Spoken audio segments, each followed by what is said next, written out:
Sir ஒரு sir ஒரு order பற்றி சொல்லியிருந்தாங்க.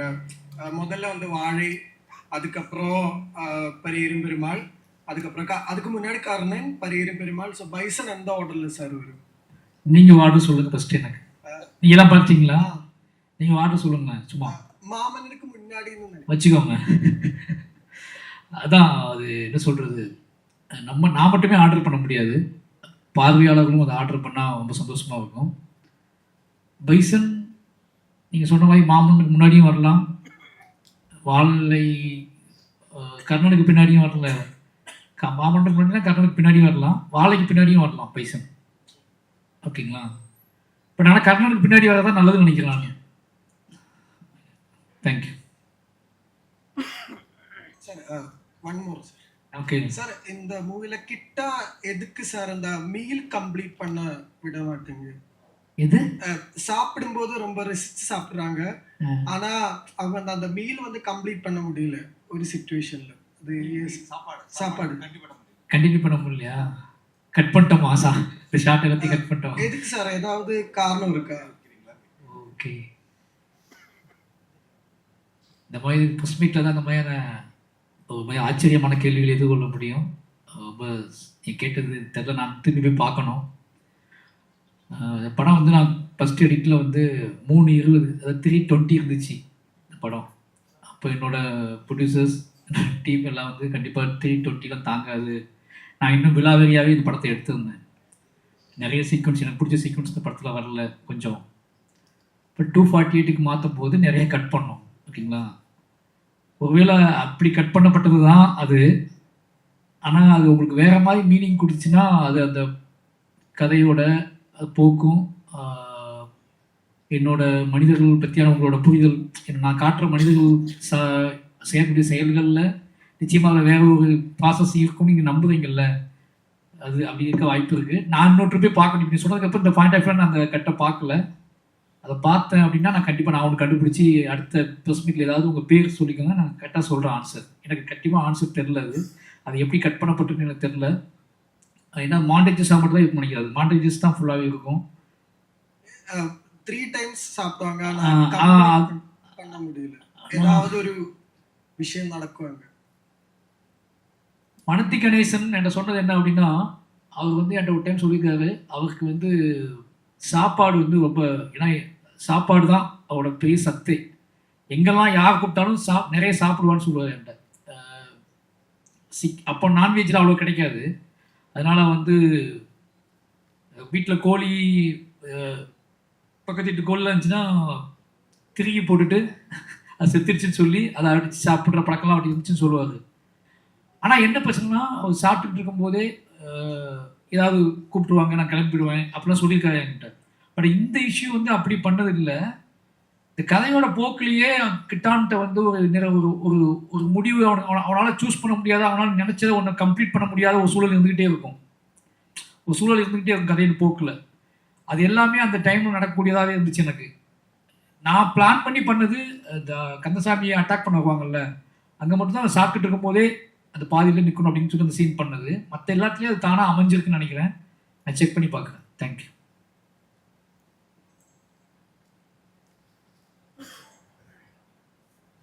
மைக்கிங் கோடு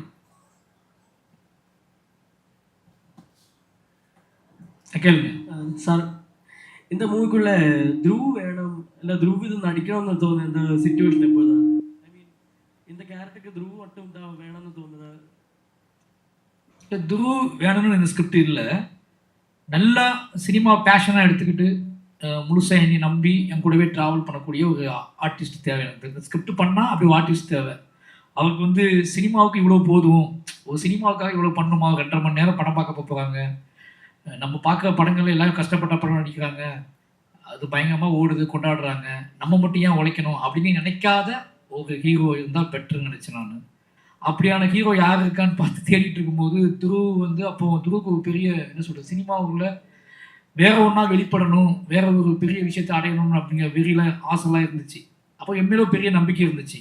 இப்போ நான் ஒரே ஒரு கண்டிஷன் தான் போட்டேன், இந்த படம் ப்ராசஸ் அப்படிங்கிறது ஒரு சாதாரண ப்ராசஸாக இருக்காது, மிகப்பெரிய உழைப்பு போட வேண்டியிருக்கும், நீங்கள் இது வரைக்கும் வாழ்ந்த வாழ்க்கைக்கு இது ஆப்போசிட்டான வாழ்க்கையாக இருக்கும் அப்போது இது இடையில கூட கன்ஃபியூஸ் ஆகி இவ்வளோ வேலை பார்க்கணுமா, இவ்வளோ கஷ்டப்படணுமா அப்படின்னு தோணும். பாதியில் போயிடலான்னு கூட தோணும்.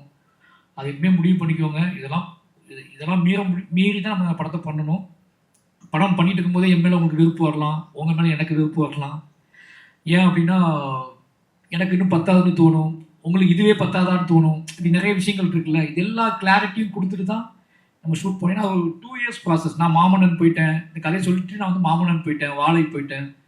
மாமன்னன் வாழையெல்லாம் முடிச்சுட்டு வர்ற வரைக்கும் அந்த படத்துக்காக வெயிட் பண்ணாப்புல. அப்போ அந்த ப்ராசஸ், அந்த வெயிட்டிங் ப்ராசஸுக்கு தான் ஓகே திருவாள முடியும் அப்படின்னு நம்பிக்கை வந்து நம்ம ஸ்டார்ட் பண்ணோம். அதுக்கப்புறமும் அவர் நான் யோசிச்சுக்கிட்டே தான் இருந்தேன், கஷ்டப்படுவாரோ போயிடுவாரோ அப்படின்னு நினச்சி. பட் ஆனால் ஒரு விடாப்பிடியான நம்பிக்கையோட இந்த படத்தில் ஜாயின் பண்ணிட்டாரு. மெயினாக அவர் ஒரு பேஷன்னா சினிமாவுக்காக என்ன வேணாலும் பண்ணணும். அந்த சினிமாவை நியாயமாக, அந்த கதை என்ன கேட்குதோ அதை நியாயமான முறையில் கொடுத்து ஆடியன்ஸை அந்த சினிமா என்ன எக்ஸ்பீரியன்ஸ் கடத்த முயற்சி பண்ணுதோ அந்த எக்ஸ்பீரியன்ஸை நம்ம ஆர்டிஸ்ட்டாக நாம் கடத்துறதுக்கு முயற்சி பண்ணணும். அதுக்கு நம்ம எவ்வளோ ஒத்துழைக்க முடியுமோ அவ்வளோ ஒத்துழைக்கணும்னு அவர் நம்பினதுனால தான் இந்த படம் சாத்தியமாச்சு. Thank you sir. Apart from your other feelings, இந்த படத்தில் வந்து பொலிட்டிக்ஸ் இருக்குது, ஆனால் அது இன்டைரக்டாக சொல்லணும் மாதிரி தெரிஞ்சு. அது மாத்திரம் இல்லாமல் கொஞ்சம் மாசி சீன்ஸும் இருந்து இந்த படத்தில் மாசி சீன்ஸா? Okay. So is that intentional ஒரு அது அப்படி வேணும்னு முடிவெடுத்துட்டு செய்ததானோ அந்த மாஸ் சீன்ஸா?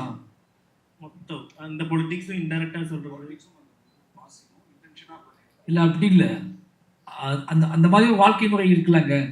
எதுக்கு பின்னாடி இளைஞர்கள் போகிறாங்க, எதை ரொம்ப நம்புகிறாங்க, எதை பார்த்து நம்ம கூஸ் பம்ப்ஸ் ஆகிறோம். அப்போ என்னோட கூஸ் பம்ப்ஸ் அப்படிங்கிறது கிட்டான் கடைசியாக உச்சத்துக்கு போகிறான்ல, அந்த கூஸ் பம்ப்ஸ் தான் உச்சம். நிறைய நம்மளை ஈர்க்கக்கூடிய, நம்மளை திசை திருப்பக்கூடிய, நம்மளை வந்து என்ன சொல்கிறது, இளைஞர்களை திசை திருப்பக்கூடிய நிறைய செயல்கள் நடந்துக்கிட்டே இருக்கும். பட் எது நிலையானது, எது நேர்மையானது, எது வந்து எல்லாராலையும் கொண்டாடப்படக்கூடியது, எல்லாராலையும் ஏற்றுக்கொள்ளப்படக்கூடியது கூஸ் பம்ப்ஸ் அப்படின்னு நம்ம பார்க்கும்போது அந்த கூஸ் பம்ப் தான் ஃபைனல் கூஸ் பம்ப்ஸ். கடைசியாக கிட்டான் போய் ஜெயிக்கிறது இருக்குல்ல அது. அப்போ இதெல்லாம் பார்த்துட்டு அதை பார்க்கும்போது எது உனக்கு வேணும்னு முடிவு பண்ணிக்கோன்னு சொல்கிறது இருக்குல்ல, அது எனக்கு அப்படி பண்ணு தோணுச்சு. அதனால் இந்த ஏன்னா கபடி அப்படிங்கிறது வந்து ஒரு பெரிய உடல் வீரம் சார்ந்து, உடல் சார்ந்து, திறன் சார்ந்து, உழைப்பு சார்ந்து ஒரு விளையாட்டு. அதை இயக்கும்போது அவனுக்கு தன்னாலேயே அதுக்குள்ள ஹீரோயிசம் ஃபார்ம் ஆகிடும். அது எங்கிட்ட வேணாலும் கூட்டிகிட்டு போயிடும். அந்த ஹீரோயிசம், அந்த பில்டப் இருக்குல்ல, அது இப்படி கூட்டிகிட்டு போகும், அப்படியே கூட்டிகிட்டு போகும். எங்கிட்டும் போகாமல் நேராக நீ போய் உன்னுடைய இலக்கை அச்சீவ் பண்ணுறது இருக்குல்ல, அந்த கூஸ் பம்ப்ஸ் பெருசு. அதை கிரியேட் பண்ண தான் ட்ரை பண்ணோம். அதான் நிறைய குட்டி குட்டியாக காமிச்சு ஃபைனலி நிலையான ஸ்டாண்டர்டான கூஸ் பம்ப்ஸ் எது, மனசுக்கு நெருக்கமான கூஸ் பம்ப்ஸ் எது அப்படிங்கிறத நிரூபிக்கிறது தான் அந்த படம். சார், മലയാളത്തിൽ ചോദിച്ചോട്ടെ? மலையாளத்தில் அவங்களாம் தமிழில் பேசுனாங்க. இப்போ சாரி எனக்கு அவங்க பேசுறது மலையாளமாக தான் தெரிஞ்சு. മാരി സെൽവരാജന്റെ സിനിമകൾ തന്നെയാണ് അങ്ങയുടെ രാഷ്ട്രീയം. ഇത്രയും ജാതിക്കെതിരായി പറയുമ്പോൾ ഈ തിരുനെൽവേലി പോലെ ഒരു സ്ഥലത്ത് ജീവിക്കാൻ അങ്ങേക്ക് ഒരിക്കൽ പോലും ഭയം തോന്നിയിട്ടില്ലേ? എപ്പോഴെങ്കിലും ഒരു ത്രെട്ട് ജീവിതത്തിൽ ഉണ്ടായിട്ടുണ്ടോ, എന്തെങ്കിലും ഭീഷണികൾ? வேகமாக பேசுறீங்க, மெதுவாக பேசுனீங்கன்னா தமிழாவே எனக்கு தெரிஞ்சிடும். இப்போ கொஞ்சம் வேகமாக பேசுனீங்க, அவ்வளோதான். கொஞ்சம் மெதுவாக பேசுனீங்க அப்படின்னா நான் கொஞ்சம் புரிஞ்சுக்க ட்ரை பண்ணுறேன்.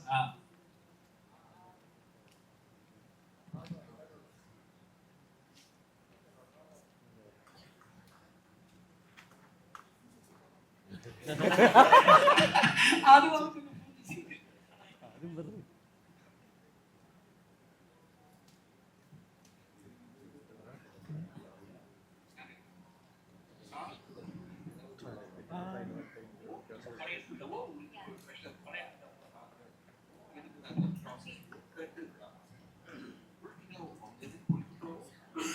இல்லை, அந்த மாதிரியான த்ரெட் இருந்துச்சுன்னா நான் எதிர்கொள்ருவேன். அது நீங்கள் வெளிப்படையான த்ரெட் இருந்துச்சுன்னா நம்ம வந்து அதுக்கு நான் பயப்பட போகிறது கிடையாது. அதுக்கு நம்ம வந்து என்னுடைய எந்த படமும் நான் பயப்பட மாட்டேன். பட் உளவியெல்லாம் அவங்களுக்கு சேஞ்ச் பண்ண நரேட்டிவ் செட் பண்ண ட்ரை பண்ணுவாங்க. என்ன நரேட்டிவ்னா, பெரும்பான்மையான மக்கள் இந்திய சமூகத்தில், தமிழ் சமூகத்தில் அல்லது எல்லா சமூகத்துலேயுமே பெரும்பான்மையான மக்கள் ஒரு ஃபார்வர்டான திங்கை வந்து, ஒரு ஃபார்வர்டான விஷயங்களை வந்து ஒத்துக்குவாங்க.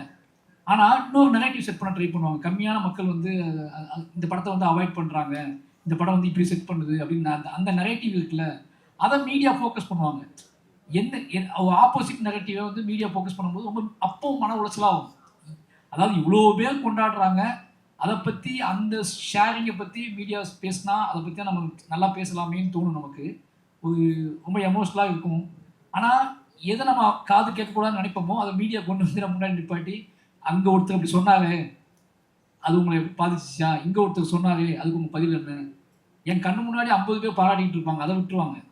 அப்போ என்ன அப்படின்னா, அந்த நெகட்டிவ் செட் பண்ணும்போது நம்ம மைண்டுக்கு என்னென்னா திருப்பி நம்ம வேலை செய்யும்போது டயர்ட் ஆகும். ஆனால் இதெல்லாம் தாண்டி தான் அடுத்த ஸ்கிரிப்டுக்கு போகுன்றது. நீ அடுத்த ஸ்கிரிப்ட் வலுவோட பவரோட நான் அடுத்த ஸ்கிரிப்டுக்கு போக முடியாமல் பண்ணுறதுக்கான ஒரு நெகட்டிவ் செட் பண்ண ட்ரை பண்ணிட்டே இருப்பேன். ஒவ்வொரு படத்துக்குமே பரியேறும் பெருமாள், கர்ணன், மாமன்னன், வாழை, இது ஒவ்வொரு படம் சக்ஸஸ் ஆகிடும். ஆனால் நான் அடுத்த படத்துக்கு போக முன்னாடி என்னோட மூளையை வந்து டிஸ்டர்ப் பண்ணுவாங்க.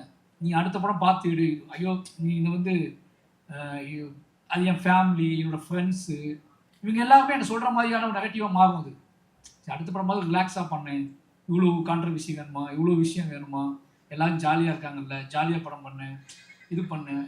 பட் நான் என்னோடய ஆன்மா, என்னோடய ஆத்மா என்ன விரும்புதோ, என்னோடய ஹார்ட் எதை நோக்கி பயணிக்குதோ, நான் எதை வந்து என்ன செஞ்சால் எந்த மாதிரியான ஸ்கிரிப்ட் எழுதும்போது நான் பயங்கர பவர்ஃபுல்லாக ஒரு ஹியூமனாக நான் முழுமை அடைகிறனோ அதைத்தான் நான் செய்ய முடியும். ஆனால் என்ன பண்ணுவாங்கன்னா, வேற ஒரு நெகட்டிவ்க்கு என்னை தள்ள ட்ரை பண்ணுவாங்க. இது பண்ணு, அது பண்ணு, எல்லாரும் ஹாப்பியாக இருக்காங்க, பட் நீ மட்டும் ஒரு படம் ரிலீஸ் ஆனவொடனே இப்போ ப்ரெஷராகவே இருக்க, டென்ஷனாகவே இருக்க அப்படின்னு சொல்லி அந்த நெகட்டிவ் உளவியலாக தாக்கும். அந்த நெகட்டிவ் வந்து வெளியே வர்றதுக்கு ஏதாவது நம்ம சந்திக்கிற மனிதர்கள், யாருன்னே தெரியாத சாமானிய மனிதர்கள் நம்ம கையை பிடிச்சிக்கிட்டு கண்ணீர் சிந்தும் போது இந்த நெகட்டிவ்லாம் போய் அடுத்த படம் இன்னும் பவர்ஃபுல்லாக போகிறதுக்கு அந்த முத்தங்களும் அந்த அன்பும் அந்த பாராட்டுகளும் ஞாபகத்துக்கு வந்து அடுத்த படம் இன்னும் வீரியமாக நான் பண்ண ஆரம்பிச்சிருவேன். இதுதான் நடக்கும். இவ்வளோ தைரியம் எங்கேருந்து வந்து? இவ்வளோ தைரியம் எங்கேருந்து வந்து கேட்குறீங்களா? அது எங்கேருந்து வந்திருக்கும்? ஊரில் வந்து பார்த்த விழுந்த அடிகள், வாங்கின அடிகள், இதுக்கு மேலே இழக்கிறதுக்கு ஒன்றும் இல்லை அப்படிங்கிற மாதிரி ஒன்று தோணும். ஏன்னா நம்ம வாழ்ந்த வாழ்க்கைக்கு இப்போ நம்ம வாழ்கிற வாழ்க்கை யாருமே மாரி செல்வராஜ்னு ஒருத்தன் வாழ்கிறான்னு தெரியறதுக்கு, மாரி செல்வராஜ்னு ஒருத்தன் வாழ்ந்துக்கிட்டு இருக்கான்னு இந்த சமூகத்துக்கு தெரியறதுக்கு முன்னாடியே நான் ஃபைட் பண்ணியிருக்கேன். இன்னைக்கு இந்தியாவில் ஒருத்தர் நிறைய பேத்துக்கு மாரி செல்வராஜ் ஒருத்தன் வாழ்ந்துட்டு இருக்கான்னு தெரியும். அப்போ இவ்வளோ மக்களை நீ நேசிக்கும் போது நான் ஏன் பயப்படப்படுறேன்?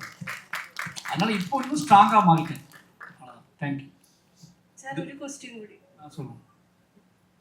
മലയാളികളാണ് എല്ലാ സിനിമയിലും, മലയാളി നടന്മാരാണ് എല്ലാ സിനിമയിലും മെയിൻ റോളുകൾ ചെയ്യുന്നത്. ഇപ്പം മാമനിലാകട്ടെ, നമ്മുടെ ബൈസണിൽ വന്നാലും എന്തുകൊണ്ടാണ് മലയാളികളോട് ഇത്ര അൻപ് പാസം ഉള്ളത്? അത് മാത്രമല്ല, വേറൊരു ചർച്ച ഇപ്പോൾ നടക്കുന്ന ഡിസ്കഷൻ,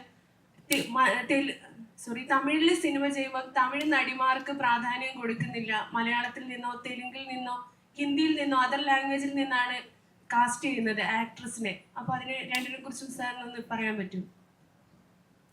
மலையாளிகள் ஃபஸ்ட்டு கேள்வி, மலையாள நடிகர்கள் மீது அன்பு, இவ்வளோ அன்பு இருக்குன்னு கேட்குறீங்களா? படைக்க வாய்ப்பு இருக்குன்னு கேட்குறீங்களா? எனக்கு என்ன சொல்கிறது, இப்போ இதெல்லாம் இப்போ படம் முடிஞ்சதுக்கப்புறம் தான். அதுக்கு முன்னாடி அவங்க மலையாளத்துலேருந்து வராங்கன்னா எனக்கு தெரியாது. ஓகேவா? நான் ஒரு படம் இப்போ வந்து நான் பரியேறும் பெருமாள் பண்ணும்போது அது ப்ராசஸே வந்து நான் தேடி நடந்த ப்ராசஸ் இல்லை. அது ஒரு சின்ன படம், பட்ஜெட் படம். அந்த படத்துக்குள்ளே யாரெல்லாம் இருந்தால் பெட்டராக இருக்குன்னு சொல்லி ப்ரொடக்ஷன் சைட்லேருந்து பேசும்போது அப்போ ஆனந்தி கொஞ்சம் அவங்க எஸ்டாப்ளிஷ் ஸ்டார் ஆகிட்டாங்க. அப்போ அந்த மாதிரி ஒரு ஆள் வேணும் தான் நாங்கள் வந்து ட்ரை பண்ணுறோம். நிஜமாகவே சொன்னால் அந்த கதையை கடத்துவதற்கு எஸ்டாப்ளிஷான சில முகங்கள் தேவை அப்படிங்கிறது. எல்லாத்தையும் நானே சொந்துட்டு அலைய முடியாது, கொஞ்சம் ஷேர் பண்ணுறதுக்கு கொஞ்சம் ஆட்கள் வேணும் அப்படிங்கிறதுக்காக ஆனந்தி உள்ளே வந்தாங்க. அப்போ அவங்க என்னன்னு எனக்கு தெரியும். நான் ஆனந்தி ஒரு நாள் தமிழ் பொண்ணு நினச்சிட்டு இருந்தேன், ஆனந்தின்னு பேர். ஓகேங்களா? அப்போது நான் பார்த்து அவங்க தமிழ் நல்லா பேசினாங்க, என் ஃபோனில் தமிழில் தான் பேசினாங்க. அப்புறம் தான் தெரிஞ்சாங்க எனக்கு வந்து ஹைதராபாத் அப்படின்னு சொல்லி. இப்போ 2வது படத்துக்கு நான் கர்ணன் பண்ண போகும்போது நான் நிறைய பேர் தேடணும், நிறைய விஷயம் தேடணும். அப்போ நான் ஜூன் ட்ரெய்லர் எதேச்சியாக பார்த்தேன். எனக்கு அந்த மாதிரி ஒரு ஒரு ஒரு முகம் தேவைப்பட்டுச்சு. அப்போ இன்னொன்று, திருநெல்வேலி எனக்கு சொந்த ஊர் அப்படிங்கிறனால திருநெல்வேலிக்கும் கேரளாவுக்கும் நான் அடிக்கடி ரெண்டு ஒரே முகசாயல் இருக்கு தான் நான் நம்புவேன்.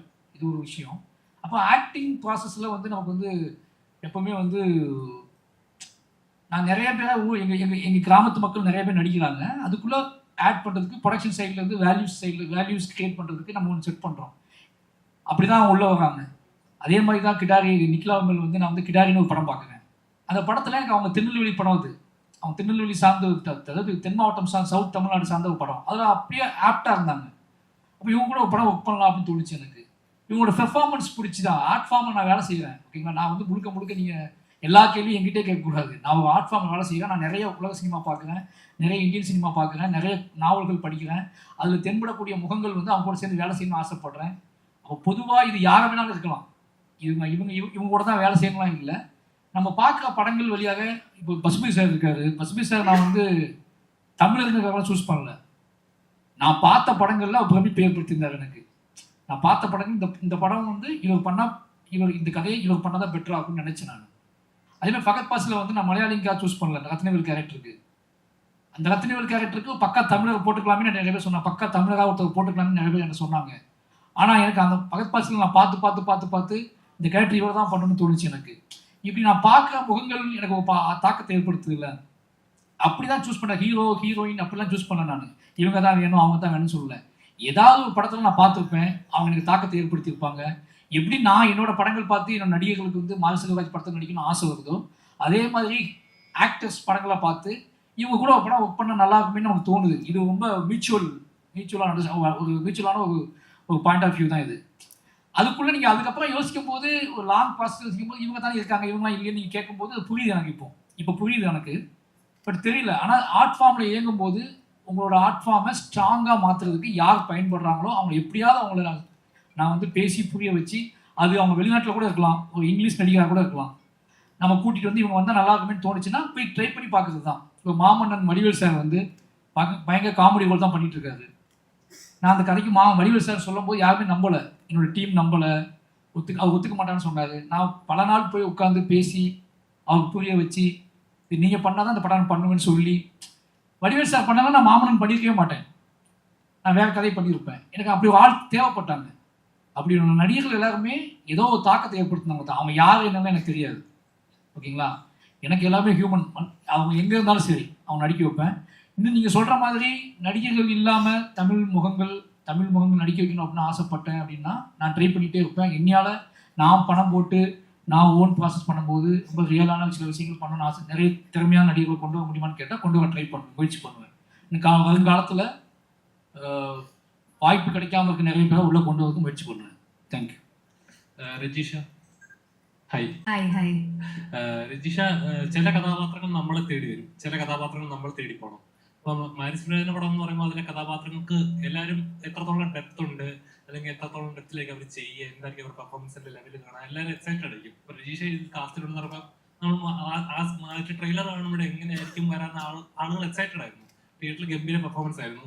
അപ്പം ഇങ്ങനെ ഒരു ചിത്രത്തിലേക്ക് വരുമ്പോഴേക്കും എന്തൊക്കെ എക്സ്പെക്ടേഷൻ ഉണ്ടായിരുന്നു? First and foremost I feel like നമ്മളെല്ലാവരും സിനിമയെ സ്നേഹിക്കുന്ന ആൾക്കാരാണ്. നമ്മളെല്ലാവരും ഇന്ത്യൻസാണ്, നമ്മളെല്ലാവരും മനുഷ്യരാണ്.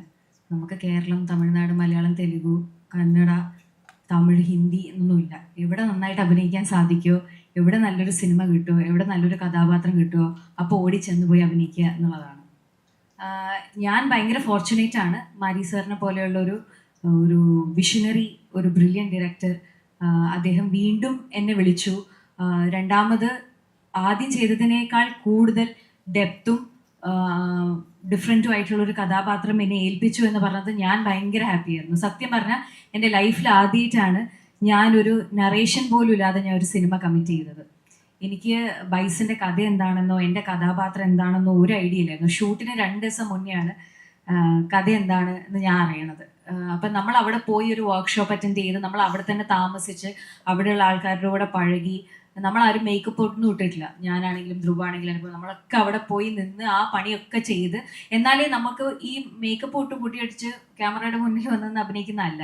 നമുക്ക് അവിടുത്തെ ബോഡി ലാംഗ്വേജ് വരണമെങ്കിൽ, അവിടുത്തെ എക്സ്പ്രഷൻസ് വരണമെങ്കിൽ ഒക്കെ നമ്മൾ അത്ര എഫേർട്ട് ഇടണമല്ലോ. അപ്പം ഒരു ഭയങ്കര ഡിഫറെൻ്റ് ആയിട്ടുള്ള ഒരു ഫിലിം സ്കൂളാണ്, ഫിലിം മേക്കിംഗ് ആണ് മാരി സാറിൻ്റെ. അപ്പം I have been very fortunate that I got 2 chances with him. And ഇത്തവണ ബൈസൺ വന്നപ്പം രാജി എന്ന് പറയുന്ന കഥാപാത്രം എനിക്ക് തോന്നുന്നു എൻ്റെ ലൈഫിൽ, എൻ്റെ കരിയറിലെ one of the most important ക്യാരക്ടേഴ്സാണ്. കാരണം ഒരുപാട് ഞാൻ ഇതുവരെ ചെയ്യാത്ത ഒരുപാട് ലെയറിങ് ഈ ക്യാരക്ടറിനുണ്ട്. കിട്ടിയതിൽ ഒരുപാട് സന്തോഷമുണ്ട്. എന്നെക്കൊണ്ട് പറ്റുന്നതിൻ്റെ പരമാവധി ഞാൻ ചെയ്തിട്ടുണ്ട്. എനിക്ക് വേണ്ടി ഡബ് ചെയ്ത രവീണയാണ്. I have to thank her also. കാരണം അഭിനയം എന്ന് പറയുമ്പോൾ it's equally a voice also. So thanks to Raveena also. Rajisha, അതേപോലെ ഇപ്പം ചില കഥാപാത്രങ്ങൾ കാണുമ്പോൾ നമുക്ക് ഫീൽ ചെയ്യും, ഓ ഇവർ ഇത്രയും ചെയ്യുമായിരുന്നു, ഇത്രയും പെർഫോം ചെയ്യാനുള്ള സ്പേസ് ഇവർക്ക് ഉണ്ടായിരുന്നു എന്ന് തോന്നും. അപ്പോൾ തമിഴ് ചെയ്തിരിക്കുന്ന 2 കഥാപാത്രങ്ങൾ ഗംഭീരമായിട്ട് ചെയ്തിട്ടുണ്ട്. അപ്പം ഇടയ്ക്ക് വന്നൊരു ചർച്ച ഉണ്ടായിരുന്നു, രജീഷയ്ക്ക് മലയാളത്തിൽ ഇതേപോലത്തെ സിനിമകൾ കിട്ടിയിരുന്നെങ്കിൽ എങ്ങനെ ഉണ്ടായിരുന്നത്? അവസരങ്ങൾ കിട്ടാത്തതാണോ അതോ തമിഴിലേക്ക് തന്നെയാണോ കൂടുതൽ ഇങ്ങനെ കോൺസെൻട്രേറ്റ് ചെയ്യുന്നത് കഥാപാത്രങ്ങൾ? അങ്ങനെയൊന്നും എനിക്ക് പറയാൻ പറ്റില്ല. കാരണം എനിക്ക് ഏറ്റവും നല്ല കുറച്ച് ഓപ്പർച്യൂണിറ്റീസ് കിട്ടിയത് മലയാളത്തിലുമാണ്. അനുരാഗരിക്കൻ വെള്ളാണെങ്കിലും ജൂൺ ആണെങ്കിലും ഫൈനൽസ് ആണെങ്കിലും ഇപ്പം ഞാൻ ചെയ്ത് അവസാനിപ്പിച്ച് വെച്ചിരിക്കുന്ന മസ്തിഷ്ക മരണമാണെങ്കിലും എനിക്ക് തോന്നുന്നു ഒന്നാമത് നമ്മൾ ഒരുപാട് ആക്ടേഴ്സ് ഇവിടെ ഉണ്ട്, എല്ലാവരും ടാലൻറ്റഡ് ആണ്. അപ്പം ultimately the director is the one who's deciding. അവർക്ക് അവർ എഴുതിയിരിക്കുന്ന അവരുടെ മനസ്സിലൊരു മുഖം വരുമല്ലോ, ഇന്ന കഥാപാത്രം ഇതുപോലെ ഇരിക്കണം. അത് ചിലപ്പോൾ ഓൾറെഡി ഉള്ളവരായിരിക്കും, അല്ലെങ്കിൽ പുതുമുഖമായ ഒരാളെ ആയിരിക്കും തേടുന്നത്. അപ്പം ഇതൊക്കെ ഒരു ഡെസ്റ്റിനി പോലെ നമ്മൾ ചൂസ് ചെയ്യുന്ന മാത്രമല്ല, നമ്മളെയും ഇത് ചൂസ് ചെയ്യണം എന്നുള്ളത്. അപ്പം ഇതൊരു മ്യൂച്വലി നടക്കുന്ന ഒരു കാര്യമാണ്.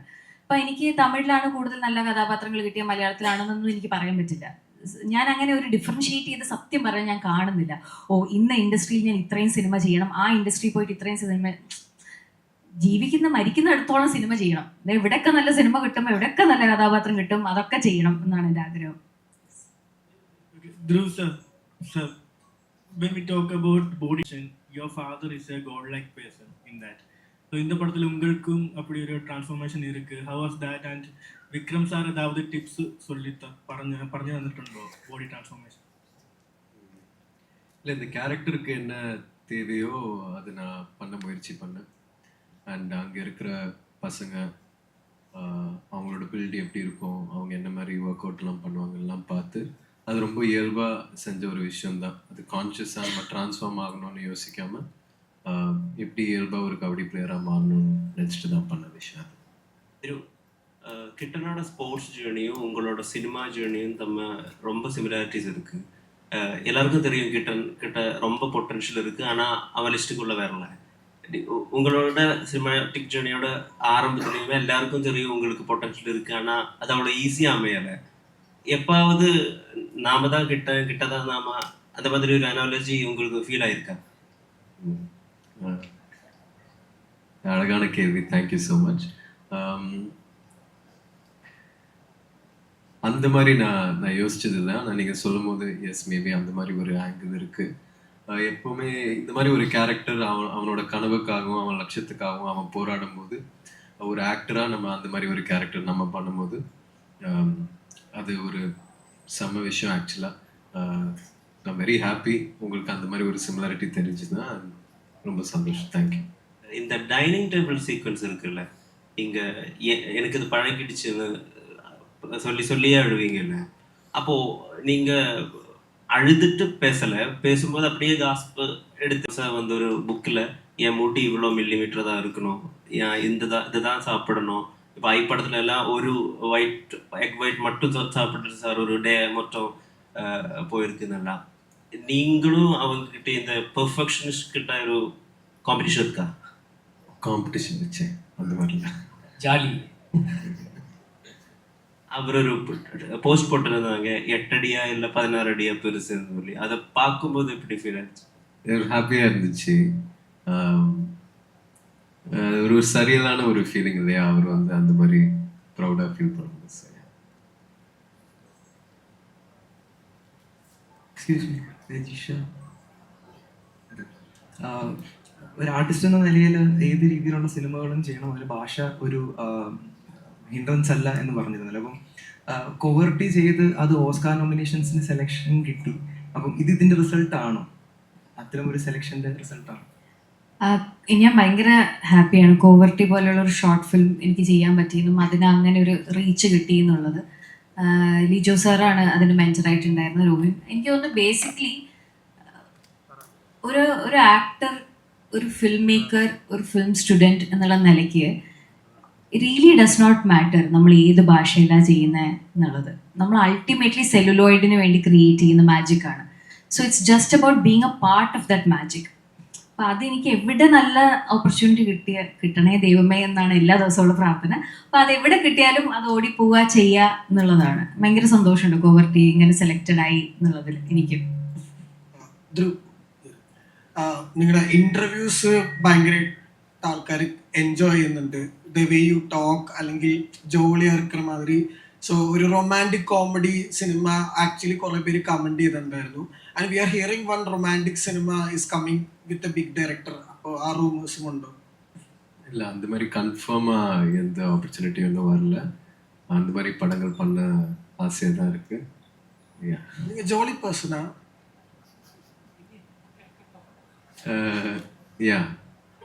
நீ ஜாலியாக ரொம்ப இருக்கக்கூடாது. ஜாலியாக இருப்பீங்க.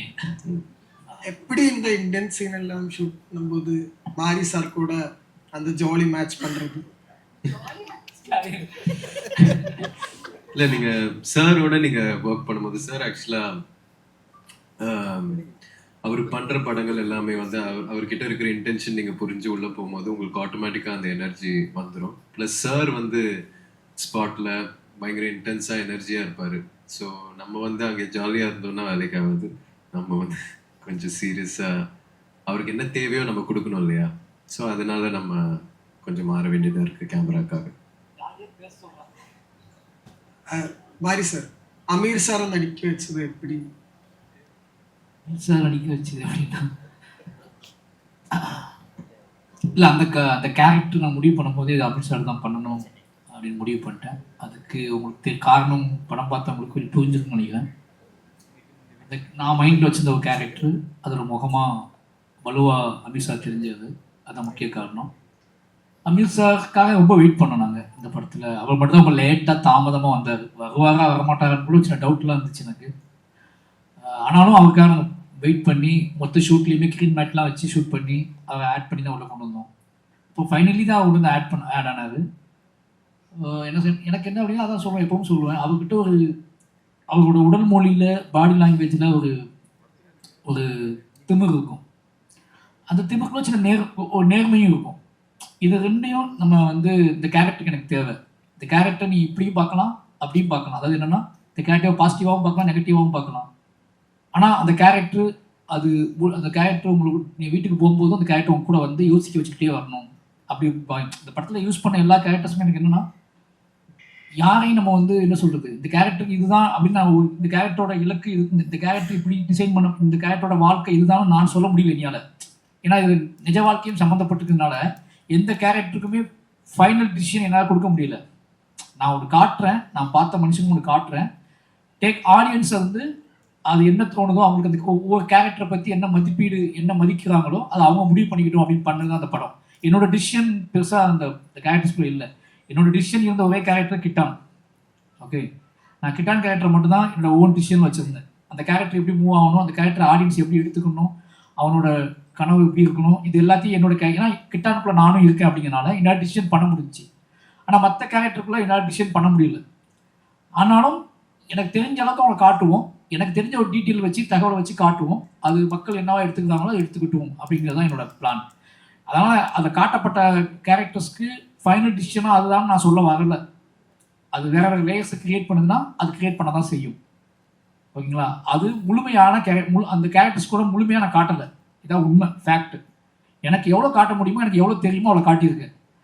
அந்த கேரக்டர்ஸ்க்கு பாண்டியராஜாவோ இல்லை கந்தசாமியோ இல்லை வேலுச்சாமியோ இல்லை ராஜியோ ராணியோ, ராஜி ராணி கம்மியாக இருக்குன்னு நிறைய பேர் சொன்னாங்க, ராஜி ராணி, இது எல்லா கேரக்டர்ஸுக்கும் இன்னொரு பக்கம் இருக்குது, இன்னொரு பெரிய வாழ்க்கை இருக்குது. அதுக்குள்ளே அவங்களோட ஸ்ட்ரகிள் இருக்குது, அவங்களோட நியாயங்கள் இருக்குது, அவங்க தர்க்கங்கள் இருக்குது. ஆனால் எனக்கு அது காட்டுறதுக்கு நேரம் இல்லை. அதை பற்றியான முழுசாக காட்டுறதுக்கான அறிவும் என்கிட்ட இல்லைன்னு நினைக்கிறேன் நான். ஏன்னா அதுக்குள்ளே நான் ட்ராவலும் பண்ணலை பெருசாக போய். நான் முழுசாக ட்ராவல் பண்ணது கிட்டான் கூட. கிட்டான் வழியாக அங்கங்கே அவங்களை காமிச்சு கிட்டான் வாழ்க்கையை நிரூபிக்கிறது தான் என்னோட வேலையாக இருந்துச்சு. கிட்டானுங்கிறவன் ஒருத்தன் கிடையாது, அவன் சவுத்தில் இருக்கக்கூடிய நிறைய இளைஞர்களோட ஒரு சாயல் அவனை கிரியேட் பண்ணி வேற ஒரு சேஞ்ச் கிரியேட் பண்ணும் அப்படின்னு பண்ணப்பட்ட படம் தான் பைசன். സാർ അതേപോലെ സാറിന്റെ പടങ്ങൾ ഹിയർ, സാറിന്റെ പടങ്ങൾ കാണുമ്പോൾ ആസ് ആൻ ഓഡിയൻസ് ഫീൽ ചെയ്യുന്നത് cinema is not only about entertainment അല്ലെങ്കിൽ ഒരു ബിസിനസ്, എന്റർടൈൻമെന്റോ ബിസിനസ്സോ മാത്രമല്ല, cinema is also about protest. നമുക്ക് പറയാനുള്ള കാര്യങ്ങൾ പറയാനായിട്ടുള്ള ഒരു വേദി കൂടിയാണ് സിനിമ എന്ന് പിന്നെ ഓർപ്പിക്കുന്ന സിനിമകളാണ് താങ്കളുടേത്. Can you understand? Party frames. வேகமாக பேசுறீங்களா? சினிமா என்ன என்டர்டைன்மெண்ட் மட்டும் இல்லை, பிசினஸ் மட்டும் இல்லை, it is also like a protest. உங்களோட படம் பார்க்கும்போது தான் சினிமாவில் அதுவும் இருக்கு എന്നൊരു தோட்டு வருது. தேங்க்யூ. அப்பா கேள்வி இல்லைல்ல. அல்ல அப்படியே உங்களை இன்ஸ்பயர் பண்ற நியூ ஃபில்ம் மேக்கர்ஸ் என்ன சொல்லணும்? Cinema is not only about entertainment or business, right? இல்லை, சினிமா மட்டும் இல்லை, எவ்ரி ஆர்ட் ஃபார்ம் வெறுமனே என்டர்டெயின்மெண்ட் கிடையாது. நீங்கள் யாரும் அது வந்து ஒரு அதை அதை அதை அந்த ஆர்ட் ஃபார்மை செய்யக்கூடிய ஒரு மனுஷனோட அத்தனை நாள் வாழ்க்கையை அவன் வாழ்க்கையை என்ன கற்றுக்கிட்டான். இப்போ ஒரு டிராயிங் கிரியேட் பண்ணுறான்னா அவன் தன் வாழ்க்கையில் அவன் என்ன கற்றுக்கிட்டான் அப்படிங்கிறத ஒரு அந்த அன்னைக்கு அவனுக்குள்ள அறிவு. இன்னைக்கு என்னோட படங்கள் இன்னைக்கு இத்தனை வருஷம் கிட்டத்தட்ட எனக்கு ஒரு 41 வயசு, 41 என்னோட ஏஜ், ஓகேங்களா. இந்த 41 வயசு 42 வயசுல நான் என்ன என் சமூகத்தை கற்றுக்கிட்டேன் அப்படிங்கிறதுக்கான ஒரு எவிடன்ஸ் தான் இந்த படங்கள்லாம். நான் ஒரு 80 வருஷத்துக்கு அப்புறம் நான் இந்த படங்களை பார்க்கும்போது ஒரு 41 வயசுல நம்ம சமூகத்தை பற்றி இந்த அறிவில் இருந்திருக்கோம், மனுஷங்களை பற்றி இவ்வளோ புரிதலில் இருந்திருக்கோம், இவ்வளோ நம்பிக்கை நமக்குள்ள இருந்திருக்கு அப்படிங்கிறது ஒரு எவிடன்ஸாக இருக்கும் எனக்கு. இன்றைக்கி படம் 4 நாள் ஓடும், ஹிட் ஆகி போயிடும். ஆனால் எனக்கு அந்த படம் வந்து என்னோட அடையாளமாகவே இருக்கும் அது. அப்போது நீங்கள் கிரியேட் செய்கிற ஆர்ட் ஃபார்மில் உங்களோட வாழ்க்கையோட பிரதிபலிப்பு கண்டிப்பாக இருக்கும். உங்களோட கனவு இருக்கும், உங்களோட ஆசை இருக்கும், உங்களோட கேள்விகள் இருக்கும். இது எதுவுமே இல்லாமல் ஒரு வேலை நீங்கள் எப்படி செய்வீங்க யோசிச்சு பாருங்க. இவ்வளோ பேர் சேர்ந்து வேலை செய்கிற வேலையை இவ்வளோ யோசிக்கிறோம் அப்படிங்கும்போது ஒரு வேலை இத்தனை நாட்களாக கிட்டத்தட்ட நாங்கள் இந்த படத்துக்காக 2.5 வருஷம் வேலை பார்த்துருக்கோம். 2.5 வருஷம் வேலை பார்க்குற ஒரு டிரெக்டர் தன்னோட இத்தனை இந்த 2.5 வருஷத்துக்குள்ள வெறுமனே என்டர்டெயின்மெண்ட்டுக்காக மட்டுமே 2.5 வருஷம் நான் ஏன் வேலை பார்க்கணும்? நான் ஏன் தூங்காமல் இருக்கணும்? நான் ஏன் இவங்களை திட்டணும்? நான் இவனை போட்டு ஏன் போட்டு கஷ்டப்படுத்தணும்? அப்போ இவ்வளோ வேலை பார்க்குறேன் நான், இது எல்லாம் எதுக்கு அப்படின்னு ஒரு கேள்வி இருக்குல்ல. வெறுமனே என்டர்டெயின்மெண்ட் கை தட்டிட்டு போவதுக்கா? அப்படி கிடையாது. ஏதோ ஒரு விஷயத்த நம்ம வந்து முடிஞ்ச அளவுக்கு நமக்கு இத்தனை நாள் அழுத்தின விஷயத்த ஒரு டிஸ்கஷன் பார்வையாளர்கள்ட்ட இந்த 2.5 வருஷம் உழைப்பை பற்றி, இந்த 2.5 வருஷ கனவை பற்றி, இதெல்லாம் ஏன் அப்படிங்கிற டிஸ்கஷனை நடத்தணும் அப்படின்னா அது ஒரு மன நிறைவை கொடுக்குது, சந்தோஷமாக கொடுக்குது. நீங்கள் பண்ணுற கிளாப், தேட்டரில் பண்ணுற கிளாப் வந்து எந்த விஷயத்துலையுமே அது வந்து தேட்டரில் பண்ணுற கிளாப் எல்லாமே ப்ரொடியூசருக்கு தான், ஓகேங்களா. எனக்கு இல்லை அது. எனக்கு நீங்கள் வெளியே வந்து இதை தேடுவீங்கல்ல, அதுதான் எனக்கு. அது 10 ஆடியன்ஸ் இருந்தால் கூட போதும் எனக்கு. தேட்டருக்குள்ளே பண்ணுறது எப்போவுமே அந்த கிளாப் வந்து நான் தேட்டருக்குள்ளே பண்ணுற கிளாப்பை பெருசாக எடுத்துக்கிறதே இல்லை. அதுக்கு அந்த கிளாப் வேணும் அப்படின்னா நீங்கள் படத்தை எப்படி வேணால் எடுக்கலாம். தேட்டரை விட்டு வெளியே வந்ததுக்கு அப்புறமும் ஒரு இயக்குனரை, ஒரு படைப்பாளியை, தேடக்கூடிய பார்வையாளர்களை உருவாக்கக்கூடிய படத்தை எடுக்கணும். நாம் அப்படிப்பட்ட மனிதர்களை அவங்க தான் நம்மகிட்ட நேர்மையாக பேசுவாங்க. அப்படியாண்ட எல்லா படத்துக்குமே இனி தேடி பிடிச்சி பேசுகிற பார்வையாளர்கள் உருவாகியிருக்காங்கன்னு நான் நினைக்கிறேன். அப்போ அந்த மாதிரி படங்கள் எடுக்கும்போது என்ன ஆகுதுன்னா நமக்கு ஒரு பெரிய மனநிறைவு கிடைக்குது. இன்னொரு விஷயம், முக்கியமான விஷயம் என்னென்னா, நான் இல்லாமல் இருக்கும்போது கூட நான் இல்லாமல் போகும் காலம் வரும். நான் அந்த சமூகத்தில் இல்லாமலே போவேன். நான் இல்லாமல் போகும்போது என்னோடய படைப்புகள் என்னை பற்றியான ஒரு என்ன சொல்கிறது, நான் வாழ்ந்ததுக்கான தடயங்களா, நான் இதை செஞ்சுட்டு போனதுக்கு தடயங்களா ஏதோ ஒன்று இருக்கும். அதை விட பெரிய விஷயம் என்ன வேணும்? அப்போ ஆர்ட் ஃபார்மில் மட்டும் தான் சாத்தியம், வேறு எதுலையுமே சாத்தியம் கிடையாது. அப்போ வெறுமனே என்டர்டெயின்மெண்ட்ங்கிறது நம்மகிட்ட திருப்பி அந்த நெகட்டிவ் செட் பண்ண ட்ரை பண்ணுறதுக்குள்ள அது ரொம்ப கஷ்டமாக தான் இருக்குது. என்டர்டெயின்மெண்ட் அப்படிங்கிறதே வந்து நீங்கள் எந்த ஷோ பார்த்தாலுமே அதுக்குள்ளே ஒரு விஷயம் வச்சுருப்பாங்க. நீங்கள் தேன் தடவி கொடுக்குற மாதிரி தான், ஒரு மருந்து தேன் தடவி கொடுக்குற மாதிரி தான். அந்த தேனோட அளவு தான் முக்கியம்.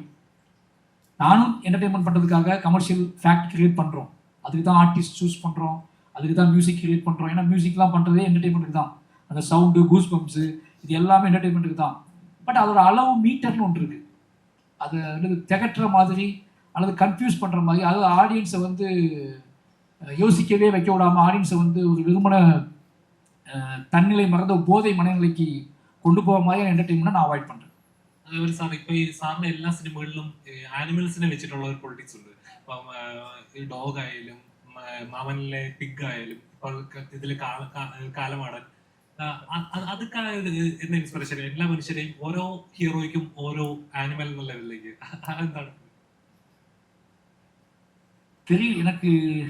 இது வந்து ஒரு மாதிரி இது நேரடியாக ஆன்சர் சொல்ல முடியாத ஒரு கேள்வி. நான் நிறைய கேள்வி கேட்பாங்க இந்த மாதிரி கேள்வி என்கிட்ட. அது என் லைஃப்பில் என்னோட நினைவுகளில் ரொம்ப சிக்கி, அது ரொம்ப ரொம்ப சடக்கமாக உள்ளே புகுந்துச்சு எனக்கு. சின்ன வயசுலேருந்து நான் வந்து அனிமல்ஸோடய ட்ராவல் பண்ணதுனால. அப்போது எனக்கு வந்து நான் ஒரு கதை எழுதும்போது நான் வந்து தைரியமாக உள்ளே போகிறதுக்கு எனக்கு மெட்டஃபர்ஸ் தேவை.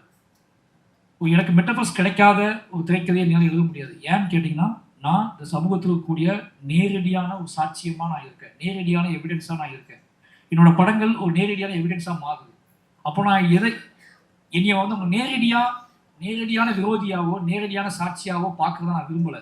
ஏன்னா என்னோட நடவடிக்கையை வச்சு மட்டும் என் படைப்பை பார்த்துக்கக்கூடாது. என்னோட நடவடிக்கைகளையும் மறந்து என் படைப்பை பார்க்கணும் அப்படின்னா எனக்குள்ள ஒரு ஸ்ட்ராங்கான மெட்டஃபர்ஸ் வேணும். அந்த மெட்டஃபர்ஸ் இல்லை அப்படின்னா என்னால் ட்ராவல் பண்ண முடியாது. என்னால் வந்து ஒரு பெரும் நம்பிக்கையோட முதல் திரைக்கதை எழுதி முடிக்க முடியாது.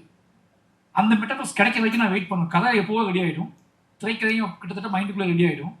ஆனால் நான் அந்த திரைக்கதையோட லாஸ்ட் பேஜ் போகிற வரைக்கும் எனக்கு ஏதாவது என் கூட ட்ராவல் பண்ணி என் கூட சப்போர்ட் பண்ணி ஒரு வரதுக்கு ஒரு உயிர் தேவை. என்னை நம்பி என் கூட ட்ராவல் பண்ணுறதுக்கு உயிர் தேவை.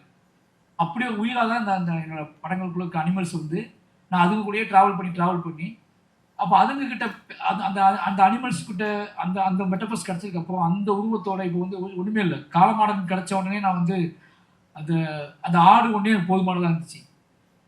அந்த ஆட்டோட கொம்பு கட்டிக்கு போதுமானதாக இருந்துச்சு. அந்த ஆட்டின் மீது தெளிக்கப்பட்ட ரத்தம் போதுமானதாக இருந்துச்சு. அது இன்னொரு விஷயத்துக்கு என்னை கூட்டிகிட்டு போகுது. அந்த ஒரு சீன் தான் எனக்கு வந்து அதுக்கப்புறம் அந்த ஆட்டோட விஷுவல்ஸ் இன்னும் யோசிக்க வைக்குது. அந்த விஷுவல்ஸ்லேயே நான் ட்ராவல் பண்ண ஆரம்பிக்கிறேன். ஏன்னா நம்ம மனிதர்கள்ட்ட பேசுகிறோம். மனிதர்கள்ட்ட நான் ஒரு மனுஷன், நீங்கள் ஒரு மனுஷன். நம்ம 2 பேரும் நம்மளோட போதாமைகளை பற்றி, நம்மளோட புரிதல்களற்ற முரண்களை பற்றி நம்ம பேசுகிறோம். அப்போ நான் உங்களை நேரில் குற்றச்சாட்ட முடியாது. நம்ம 2 பேரும் வாழ்கிற வாழ்க்கை சரியான வாழ்க்கையாக நம்ம பேசிக்கிட்டு இருக்கோம். அப்போ நம்ம 2 பேரும் வாழ்கிற வாழ்க்கை சரியான வாழ்க்கையானா நான் உங்களை குற்றச்சாட்டி பேசினா நீங்கள் ஒத்துக்க மாட்டீங்க. என்னையை குற்றச்சாட்டி பேசினா நீங்கள் என்னை ஏற்றுக்கவே மாட்டீங்க. என்னடா லூஸ் அப்படின்ட்டு போயிடுவீங்க. அப்போ நான் உங்களையும் குற்றச்சாட்ட முடியாது, என்னையும் குற்றச்சாட்ட முடியாது. ஆனால் நம்ம 2 பேருக்குள்ள ஒரு அன்பு நடந்தாகணும், ஒரு காதல் நடந்தாகணும், ஒரு உரையாடல் நடந்தாகணும். அப்போ என்ன பண்ணுறது அப்படின்னா இன்னொரு உயிரை நான் காட்ட வேண்டியிருக்கு. இன்னொரு உயிரை காட்டி அந்த உயிருக்கும் நமக்குமான உயிர் பற்றியான ஒரு புரிதலை, உயிர்கள் வாழ்வதை பற்றியான ஒரு புரிதலை உருவாக்குவதற்கு ஒரு பறந்துபட்ட ஒரு விஷுவலைஸ் பண்ணப்பட்ட இந்த உலகத்தின் உயிரோட வேல்யூஸை காட்டி உங்கள் கூட ஒரு தீவிரமான டிஸ்கஷன் நான் பண்ண வேண்டியிருக்கு. அப்போ தான் நீங்கள் நம்ப ஆரம்பிக்கிறீங்க. நீங்கள் திரும்பி பார்த்துட்டு அந்த ஆட்டை பார்த்துட்டோ, மாட்டை பார்த்துட்டோ, இல்லை இந்த பாம்பை பார்த்துட்டோ, இல்லை நாயை பார்த்துட்டு இருக்கும்போது நான் சொல்கிற விஷயம் நீங்கள் யோசிக்க ஆரம்பிக்கிறீங்க. அந்த நம்பிக்கை தான் அது. இதெல்லாம் தேவைப்படுது, வேறு வழி இல்லை இந்த மாதிரி கதைகளை பண்ணுறதுக்கு. Pashupati sir.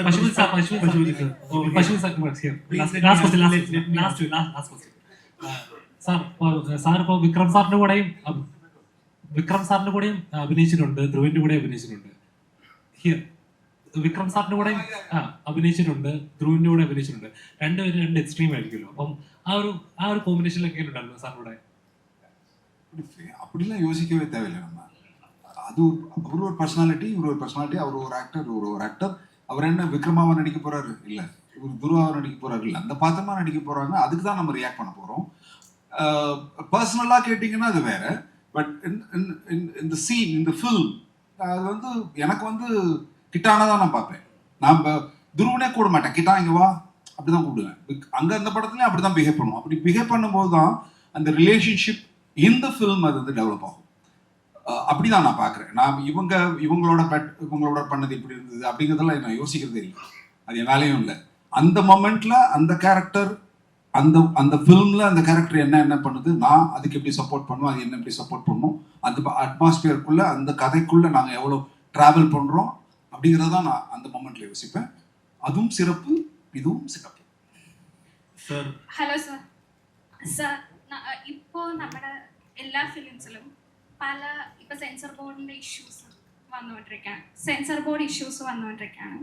കേരളത്തിൽ പുതിയ മിക്ക ഫിലിമിലും പുറത്തിറങ്ങുമ്പോൾ പല പേരുകൾ അത് വെട്ടിക്കളയണം, അതായത് കട്ട് ഓഫ് ചെയ്യണമെന്ന് പറഞ്ഞിട്ടുള്ള കുറേ നിരവധി പ്രശ്നങ്ങളൊക്കെ വരുന്നുണ്ട്. അതൊരു ട്രെൻഡായിട്ട് മാറിയും അത് ചിലപ്പോൾ ആ ഒരു സിനിമേനെ പുഷ് ചെയ്യാൻ വരെ ആ ഒരു ഇത് മാറുന്നുണ്ട്. അപ്പോൾ ഈ ഒരു സിനിമ പുറത്തിറങ്ങുമ്പോൾ സെൻസർ ബോർഡിന്റെ ഭാഗത്തുനിന്ന് അല്ലെങ്കിൽ ആ ഒരു സെൻസർ ബോർഡ് നമ്മുടെ ഒരു ആർട്ട് ഫോമിനെ കൺട്രോൾ ചെയ്യുന്നതായിട്ട് സാറിന് തോന്നിയിട്ടുണ്ട് ഇപ്പോഴത്തെ ഒരു കാലാവസ്ഥയിൽ, ഈ ഒരു അന്തരീക്ഷം, ഒരു രാഷ്ട്രീയ ഒരു പശ്ചാത്തലത്തിൽ?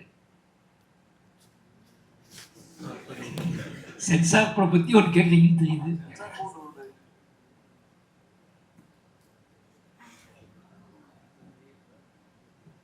சரி, நான் புரிஞ்சதை வச்சு சொல்கிறேன். ஓகே, சென்சார் போர்டுக்கும் எனக்குமான அனுபவத்தை கேட்குறீங்க. ஓகே அவ்வளோதானே. ஓகே சரி, எனக்கு சென்சார் போர்டு வேணுமான்னு கேட்டால் வேணும். சென்சார் போர்டு இல்லாமல் கண்டிப்பாக நம்ம மனிதர்கள் நம்ம சமூகமாக சேர்ந்து வாழ்கிறோம், கூட்டு வாழ்க்கை வாழ்கிறோம். நிறைய முகன்களோட, நிறைய வேறுபாடுகளோட, நிறைய பிரிவினைகளோடு தான் வாழ்கிறோம். நமக்கு நிறைய நம்பிக்கைகள், வேறு நம்பிக்கைகள் இருக்குது, வேறு என்ன சொல்கிறது, வாழ்க்கை முறை இருக்குது, சூழல் இருக்குது. ஆனால் சேர்ந்து வாழ்கிறோம். அதனால இதையெல்லாம் முடிவுக்கு எல்லாத்துக்கும் பொதுவானதாக மாற்றுறதுக்கு ஒரு சென்சார் போர்டு அவசியம். ஆனால் அது பொதுவாக மாற்றுதா அப்படிங்கிற கேள்வி தான் இங்கே முக்கியமானது. ஓகேவா? அப்போ எனக்கு கேட்டால் சென்சார் போர்டு கண்டிப்பாக வேணும். சென்சார் போர்டு இல்லாமல் இயங்க முடியாது. எனக்கு சென்சார் போர்டோட நான் சென்சார் போர்டை புரிஞ்சுக்கிட்ட விதத்தில் என்னென்னா, நான் சென்சார் போர்டை கன்வின்ஸ் பண்ணியிருக்கேன் நிறைய. எனக்கு சென்சார் போர்டு பெரிய முரண் வந்து கர்ணனில் மட்டும் தான் நிகழ்ந்துச்சு. பட் அந்த கர்ணனில் நிகழ்ந்ததுக்கான காரணம் கர்ணனில் மட்டும்தான் அவங்க வந்து எனக்கு சென்சார் போர்டில் ஒரு பெரிய இஷ்யூ கொடுத்தாங்க. அந்த கர்ணனோட கிளைமாக்ஸ், அதோட அந்த கலவரம், அந்த வன்முறை, அப்போ கர்ணன் அவங்களோட வார், இந்த சேஞ்ச் ஆஃப் வார், இந்த கர்ணனுக்கும் கண்ணபிரானுக்கும் நடந்த ஒரு வார் நான் வந்து அதை கிரியேட் பண்ண ட்ரை பண்ணேன். அந்த வாரே வந்து நான் ஃபர்ஸ்ட் ஸ்கிரிப்டே வந்து கண்ணபிரானுக்கும் கர்ணனுக்கும் நடக்கிற வாராக தான் மாற்றிருந்தேன் நான். இது எல்லாமே அதை புரிஞ்சுக்கிட்டு அது கொஞ்சம் சில மாற்றங்கள் நடந்துச்சு. அதை தாண்டி வந்துட்டேன். பட் நான் ரொம்ப சந்தோஷப்பட்டது சென்சார் போர்டோட அவசியத்தை புரிஞ்சுக்கிட்டது என்ன அப்படின்னா, பைசனில் வந்து எனக்கு கட்டே கொடுக்கல. நீங்கள் நம்பவே மாட்டீங்க, இவ்வளோ ப்ரெஷரான படம்னு நான் வந்து ஒரு படத்தை எடுத்துகிட்டு போகும்போதே பயந்த படம்னா பைசன் தான். கர்ணனுக்குலாம் நான் பயந்துட்டுலாம் போகல. அது ஒரு கமர்ஷியல் ஒரு ஹீரோ படம் தான், அதில் அங்கே சமாளிச்சலான்ட்டு போனேன். நான் பைசனுக்கு நான் பயந்து நடுங்கிட்டு தான் போனேன். என்ன பண்ண போகிறான்னு தெரியும். தூக்குறதுக்கு அந்த எதுவுமே கிடையாது. அதில் ஏதாவது தூக்குனா கூட நான் மாட்டிக்குவேன். இது தூக்கிட்டாங்கன்னா ஆடியன்ஸு கன்வே ஆகிடாமல் போயிடும். அப்போ என்ன பண்ணுறதுன்னு தெரியாமல் பயந்துட்டு தான் போனேன். உள்ளே போன உடனே 3 வார்த்தைகளை மியூட் பண்ண சொன்னாங்க. மியூட் பண்ண சொல்லிட்டு யூஏ கொடுத்துட்டாங்க எனக்கு. அவங்க போன உடனே குட் ஃபிலிம், ரொம்ப இன்ஸ்பயராக இருக்குது எங்களுக்கு, ஒரு 3 வார்த்தை மட்டும் தூக்குங்க, இவனுக்கு இதை தாண்டி அவங்க எதுவுமே சொல்லலை. அப்போ என்ன அப்படின்னா, ஒரு படைப்போ நமக்கு அவங்க மேலே சென்சார் மேலே நமக்கு ஒரு எப்பவுமே ஒரு விஷயங்கள் இருக்குது நமக்கு. நம்ம அது கவர்மெண்ட்டாக பொலிட்டிக்கலாக நம்ம நிறைய யோசிப்போம், ஒத்துக்க மாட்டாங்களும் நம்ம பயப்படுவோம். ஆனால் அதை தாண்டி அந்த ஆர்ட் ஃபார்ம் வந்து அதை நிகழ்த்திட்டு வச்சுக்கோங்களேன். அங்கே நிறைய பேருக்கு இருந்துக்கலாம் கருத்துக்கள். அவங்க 7 பேர் இருக்காங்க மெம்பர்ஸு, அவங்க 7 பேருக்கு ஒவ்வாத கருத்துக்கள் இருந்துக்கலாம். பட் ஃபைனலி ஒரு டிசிஷன் பேசும்போது இந்த படம் தேவைதானே, இந்த படம் முக்கியம் தானே, இந்த படத்தை நீங்கள் எப்படி தூக்குவீங்க, அதை கட் பண்ணால் அது இல்லாமல் போயிடுமே, இதை கட் பண்ணால் அது இல்லாமல் போயிடுமே அப்படின்னு ஒரு டிஸ்கஷன் நடந்திருக்கும்ல. அந்த டிஸ்கஷனை நம்ம கிரியேட் பண்ணியிருக்கோம். அப்போ நமக்கு அது பெரிய சந்தோஷம் என்ன அப்படின்னா, நம்ம படத்தை எல்லா அதிகாரத்தோடும் கட் பண்ணக்கூடிய ஆட்கள் இருக்கும்போது, இப்போ நீங்கள்லாம் பார்வையாளர்கள், நீங்கள் என்ன சொன்னாலும் நல்லா இருக்கு நல்லா இல்லை நான் கேட்டுக்குவேன், கேட்காமலும் போவேன். ஆனால் அங்கே அப்படி இல்லை. அந்த 6 பேர் வெட்டி துண்டு தூக்கி போட்டுருவாங்க படத்தை. அப்போ அவங்கள கன்வின்ஸ் பண்ணி அவங்கள நம்ம நினைச்ச படைப்பை அப்படியே கொண்டு வரது பெரிய சவால். அது சவால் தான். அதை ஏற்றுக்கிறது ஆர்ட் ஃபார்மோட வேல்யூ தான். அந்த ஆர்ட் ஃபார்மை அவங்கள மறக்கடிச்சு இது முழுமையாக்கி அவங்க மனசுக்குள்ளே போய், ஏன்னா அவங்களும் ஆடியன்ஸ் தானே, அவங்களும் ஹியூமன் தானே, அவங்க எவ்வளோ பெரிய அதிகாரத்தில் இருந்தால் கூட அவங்களும் ஹியூமன் தான். அப்போ அவங்கள அறியாமலே ஒரு தாக்கத்தை ஏற்படுத்தி, அந்த தாக்கத்தின் அடிப்படையில் அவங்க டிசிஷன் மேக்கராக அவங்க டிசிஷன் போவாங்கல்ல, அப்போ அந்த டிசிஷன் நம்ம மாற்ற முயற்சி பண்ணுறோம். அவங்க முதல்ல நோட் பண்ணும்போதே வேற பார்த்தா, நீங்கள் பேப்பர் சென்சார் போர்டில் சொல்லுவாங்க என்கிட்ட, படம் முடிகிற வரைக்கும் நிறைய எழுதிடுவாங்க, இதெல்லாம் தப்பு இதெல்லாம் தப்புன்னு எழுதிடுவாங்களாம். படம் ஃபைனலாக முடியும் போது ஒரு ஃபீல் வரும்ல, அந்த ஃபீலுக்காக அப்போ அழிப்பாங்களாம். அந்த ஃபீலை கிரியேட் பண்ணது நம்மளோட வேலை. ஃபைனலி நீங்கள் சொல்லுவாங்கள்ல, முடிவு தான் ஒரு விஷுவலோட ஃபைனல் டிசிஷன் அப்படிங்கிறது. நான் அவ்வளோ நேரம் 2.5 மணி நேரம் விஷுவல் காட்டிகிட்டே வரேன், முடியுது, லைட்டை ஆஃப் பண்ணுறோம். ஆஃப் பண்ணும்போது நீங்கள் கண்ணை மூடி ஒன்று யோசிப்பீங்கள்ல, அந்த யோசனை தான் உங்கள் படத்தை அவங்க முடிவு பண்ண போகுது. அந்த யோசனை அடிப்படையில் தான் என்னோடய படங்கள் தப்பிச்சு வந்துக்கிட்டு இருக்கு. அது நான் வந்து எப்படி பார்வையாளர்கள்ட்ட ட்ரை பண்ணுறனோ அதே மாதிரி சென்சார் போர்ட்லேருந்தே நான் அதை ஆரம்பிச்சிடுவேன். சென்சார் போர்டை கன்வின்ஸ் பண்ணுறதுக்குன்னே மைண்ட் யோசிக்க ஆரம்பிச்சிது.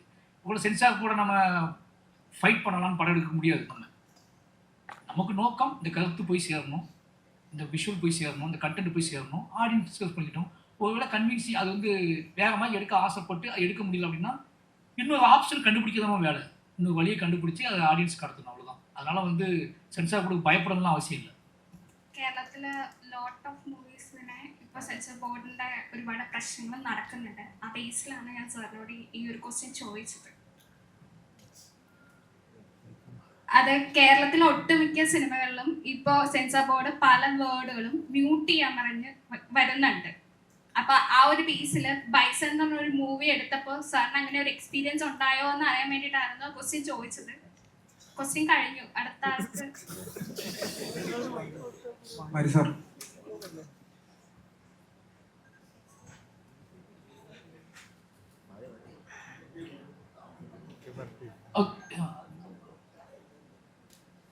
மரிசார் இல்லை எல்லா பக்கமுமே சென்சார் கூட சமாளிச்ச முடியுதுங்க.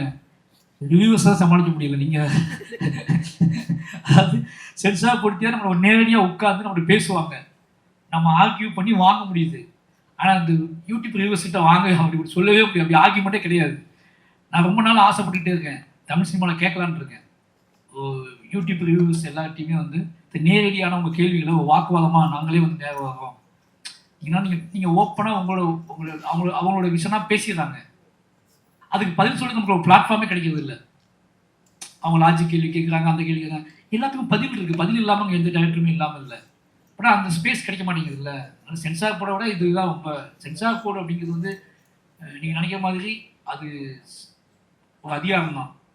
நம்ம அந்த அதிகாரத்துக்கு உட்பட்டு தான் வாழ்கிறோம். அந்த அதிகாரத்தை கன்வின்ஸ் பண்ணி நம்மளோட கருத்தை பதிக்கிறது நம்மளோட வேலை. ஏன்னா சில நேரம் அந்த அதிகாரம் நமக்கு தேவைப்படும், சில நேரம் அந்த அதிகாரம் நமக்கு தேவையில்லைன்னு தோணும். அந்த மாறுபட்ட மனநிலை இருக்க முடியாது. ஏன்னா நீ எல்லாரும் சேர்ந்து வாழ்கிறோம். அதனால நம்ம வேலையை கரெக்டாக செய்வோம். செஞ்சால் அவங்கள வென்றெடுக்கணும், அதான் நம்ம வேலை. அவங்கள வென்றெடுத்து அவங்களுக்குள்ளேயும் மாற்றத்தை நிகழ்த்தி அவங்களே இந்த படம் வெளியே போகணும் கண்டிப்பாக அப்படின்னு நம்ப வைக்க வேண்டிய வேலையை நம்ம பார்க்க வேண்டியது. மரிசார், இது வரைக்கும் வந்து உங்கள் படங்களை பார்த்துட்டு வெளிவரும்போது பெரிய ஒரு தாக்கத்தை ஏற்படுத்தியிருக்கு. தமிழ் இல்லை இங்கே கேரளா தான். இந்த படத்தை பார்த்துட்டு வெளியே வரும்போது எனக்கு தோணுன என்னென்னா, 2 கேரக்டர்ஸ் என் மனசில் நின்றுடுச்சு. பாண்டியராஜ் கேரக்டர், அந்த கந்தசாமி கேரக்டர். அப்போது ஒரே சமயத்தில் இந்த 2 கேரக்டர்ஸும் ஒரு ஹோப்பையும் ஒரு வருத்தத்தையும் ஏற்படுத்திடுச்சு. ஹோப் என்னென்னா, அவங்க 2 பேரும் ஒரு புரிதல் உள்ள கேரக்டர்ஸ். ஏன்னா கிட்டா கேரக்டரோட இவங்க 2 பேர் தான் கனெக்டாக இருக்காங்க. அவரை சுற்றி இருக்க அந்த சூழ்நிலைகளை தாண்டி